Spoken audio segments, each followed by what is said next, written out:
This time on Battle Factory, a suit that's tailor-made for the world's most dangerous job.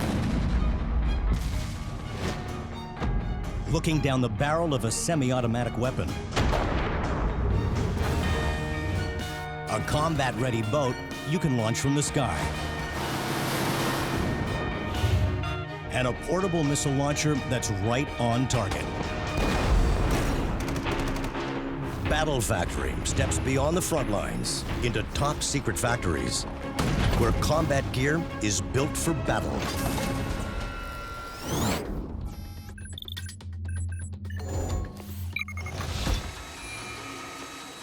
When these pieces of hard plastic and bulletproof fabric are molded and stitched together, they'll make a suit of armor that's tailor-made for the most dangerous job in the world. For the bomb disposal specialist, going to work means putting his life on the line. During the Blitz of World War II, the first modern EOD, or explosive ordnance disposal, was established to deal with unexploded German bombs that landed and lodged in London streets.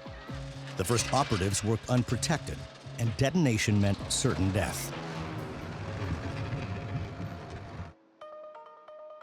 It wasn't until the 1980s, when British bomb squads were handling IRA explosives, that the protective suit was developed. In combat zones like Afghanistan, where soldiers are more likely to be killed by an IED than by gunfire, bomb disposal specialists are in high demand and at high risk. When a patrol spots something suspicious, the bomb squad is dispatched to investigate, and one operator will suit up and head out alone on what has been referred to as the long walk.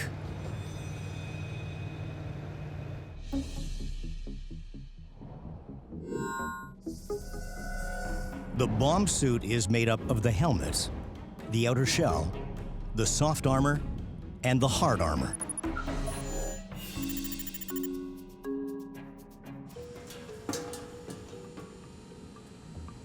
The hard armor is made from a stack of multiple sheets of polyethylene that are placed in a press.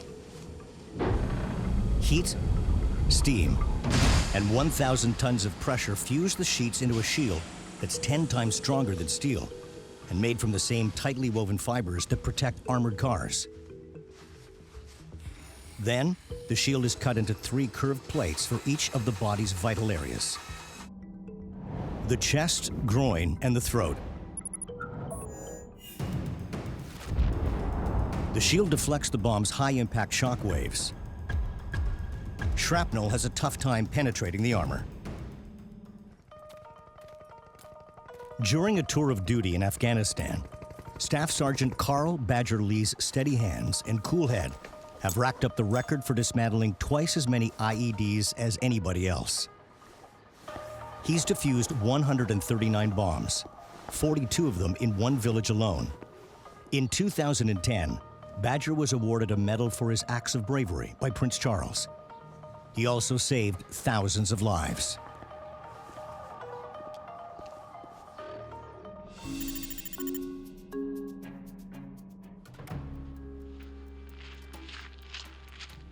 While the hard armor protects against a worst-case scenario, when you're picking up bombs, you still have to be able to move. So the bulk of the bomb suit is made from flexible, soft armor that bends and stretches with the wearer. Sheets of bulletproof synthetic material called aramid are rolled onto the cutting table.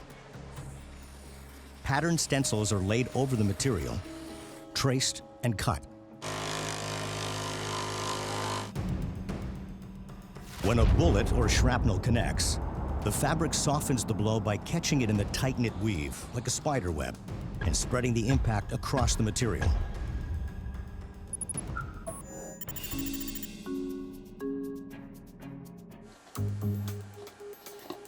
The bomb suit helmet starts as rectangular pieces of ballistic material, which are forced into a rounded steel mold. A heat-resistant balloon is dropped into the mold and connected to an air supply. The balloon is inflated, and the mold is placed in a kiln. The pressure and heat of the kiln shape the helmet. Once the shell is baked, the balloon is deflated and removed. The helmet is cut into shape with a handsaw. The surface is sprayed and baked to a hard glaze.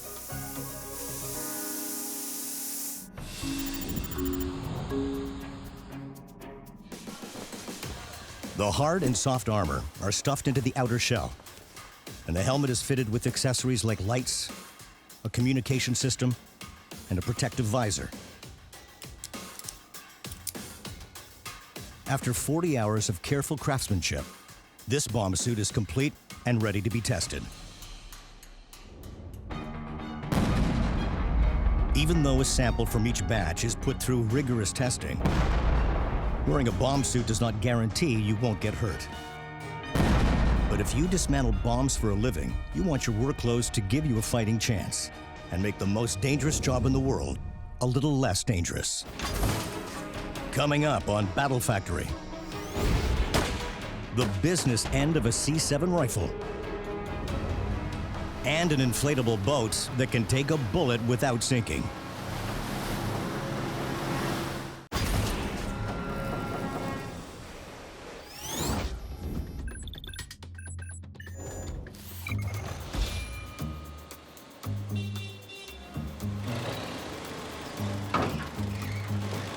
What starts off as a 7-pound bar of steel will soon deliver a bullet with deadly accuracy. The barrel of a Colt C7 assault rifle.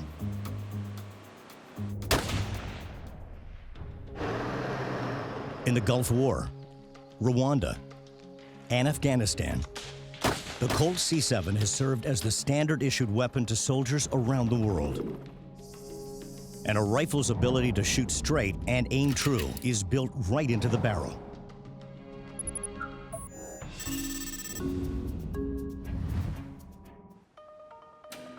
Cylinders of high-carbon tooled steel move along a conveyor belt to a machine which can precision drill the 10-millimeter holes in up to 4 barrels at a time. It takes about 10 minutes for the carbide bit to drill through the bar. Every barrel is checked by hand to make sure the bore is clean. The C7 fires 15 rounds per second at speeds of over 3,500 kilometers an hour and has an effective range of up to 620 meters. Even the tiniest scrap of dirt could throw a bullet off its target and make the rifle dangerous to fire. Bosnia, 1993, was the first time that the C7 saw action, and it was an historic battle. Canadian peacekeepers were forced to draw their C7s to defend their position, a civilian village against a hostile military invasion. They were outnumbered, but not outgunned.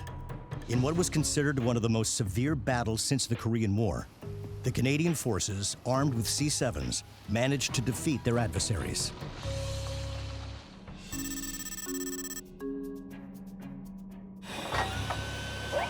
A robotic arm sends each barrel into the hammer forge.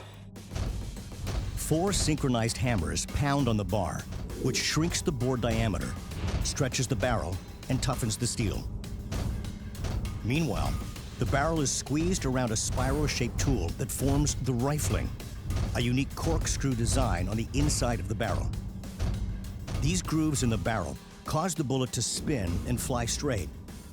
They also etch a ballistic fingerprint in every bullet that'll match the gun it was fired from. Coming out of the hammer forge, the barrel has grown 20 centimeters. A technician inspects the barrel's interior, checking the grooves that make up this rifle's fingerprint.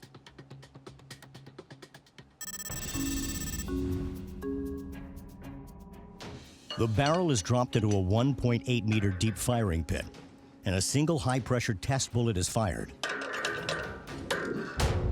This determines if the explosive impact will cause any damage to the barrel. The barrel is soaked with oil containing fluorescent iron particles.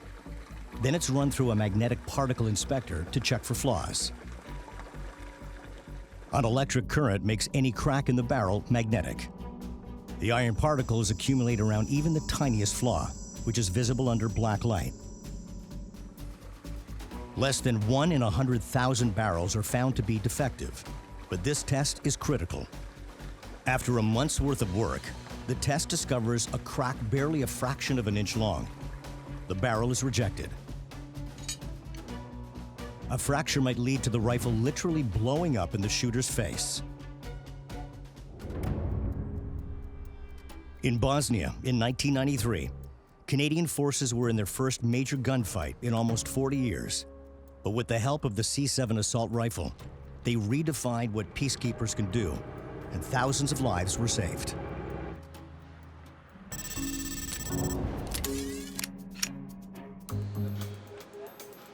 After meeting the demanding standards of the C-Series assault rifle, the rest of the barrel is assembled. Once the barrel is complete, it's hammered onto the stock. The C7 assault rifle is an extension of every soldier on the ground. The barrel is a critical extension of the C7. The action loads and fires the ammunition, but where that bullet is headed depends on the barrel.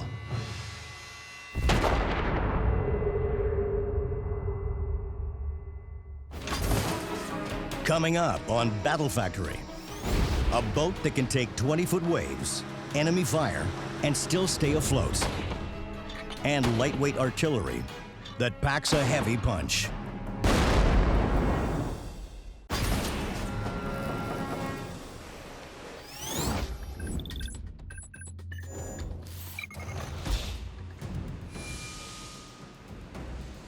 This sharp-edged wedge of steel is built to cut through and rise above just about anything the ocean can throw at it.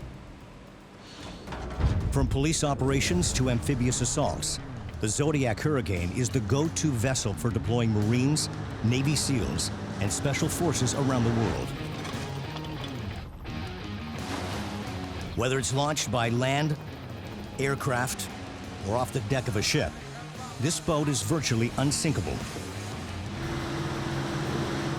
The Zodiac Hurricane breaks down into three parts: an air-filled rubber collar, the crew compartment, and an aluminum hull.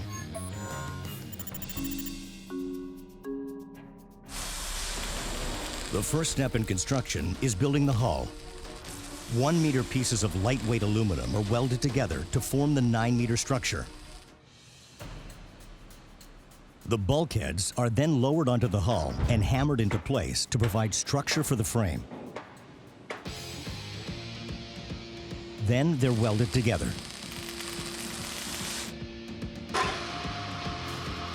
The welds are ground down to a smooth finish.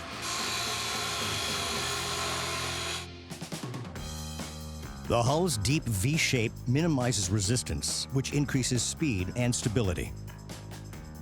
The Hurricane's got a step system across the bottom and the rear sections of the hull.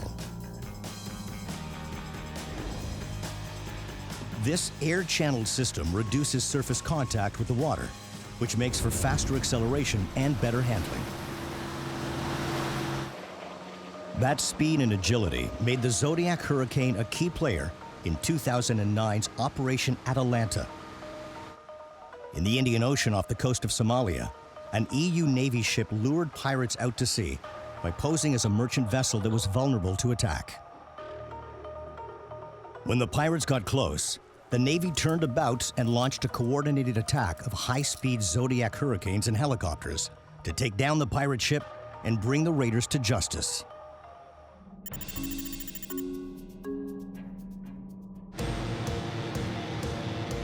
When you take a wave at 50 knots, the Zodiac Hurricane hits the surface with bone-crunching impact. But on board, the passengers are cushioned from the blow.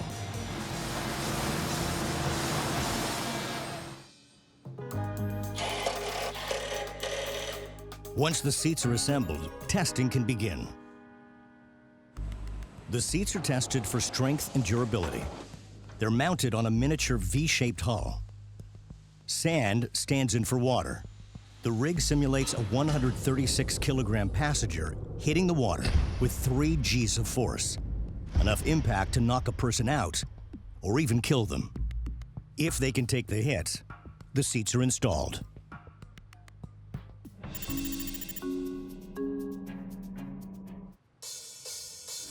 The final step in the assembly is the inflatable neoprene collar. It's what makes a Zodiac a true Zodiac. The collar stabilizes the boat in rough water and acts as a shock absorber to reduce the bounce in the ride.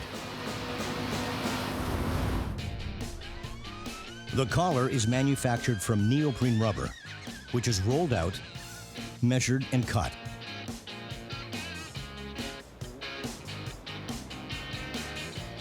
The pieces are carefully glued together using a heavy-duty cement to make sure the tube is watertight. And once the cement is dry, the collar is inflated and double-checked for air leaks. In a skirmish, the collar's outer layer of hard foam is designed to absorb a spray of bullets. But if one gets through, the collar has 5 separate air chambers, so it can take a hit and still stay afloat. Before installation, the collar is deflated. The collar is then slid on and fastened to the hull. 1, 2, 3.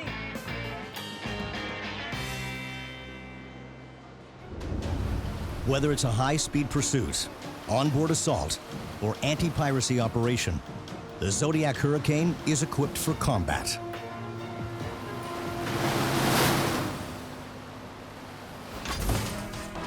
Coming up on Battle Factory, it takes seconds to put together and can drop a shell 6 clicks past enemy lines.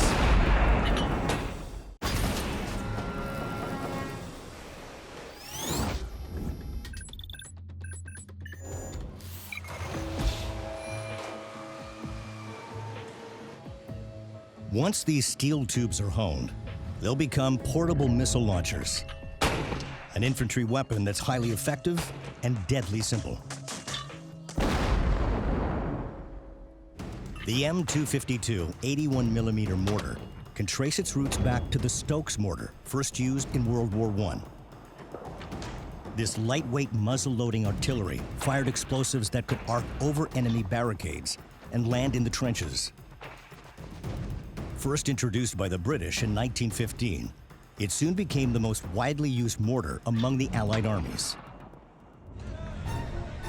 The modern-day M252 mortar assembles in seconds, can be transported over any terrain, and drops 15 rounds per minute with a range of almost 6 kilometers.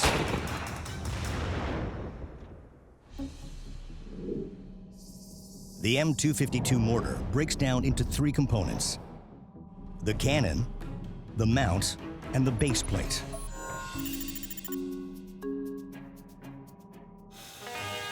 The base plate starts out in a cutting-edge machining center and is milled to be both sturdy and lightweight. It's showered in coolant to reduce friction and heat. And when it's finished, it will only weigh 13 kilos. The base plate stabilizes the mortar so it can fire accurately no matter where it's set up. It also absorbs the recoil that would otherwise drive the cannon into the ground. The base plate and the rest of the rig have to be lightweight enough so that once rounds have been fired, the mortar can be moved out fast.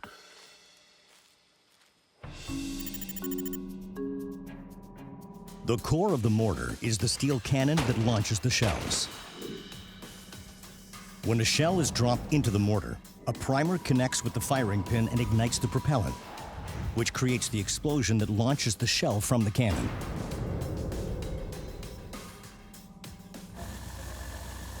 The bottom of the cannon is etched with cooling fins. With a round firing every 4 seconds, the mortar cannon gets red hot. Cooling fins are grooves that expand the surface area and draw the heat away from the barrel wall, making it possible to keep firing the mortar. But mortars aren't used solely for warfare. Sometimes they're used to trigger mini avalanches. These precisely controlled explosions loosen the snowpack before they can build up into major avalanches that would block the nearby highways and put people in danger.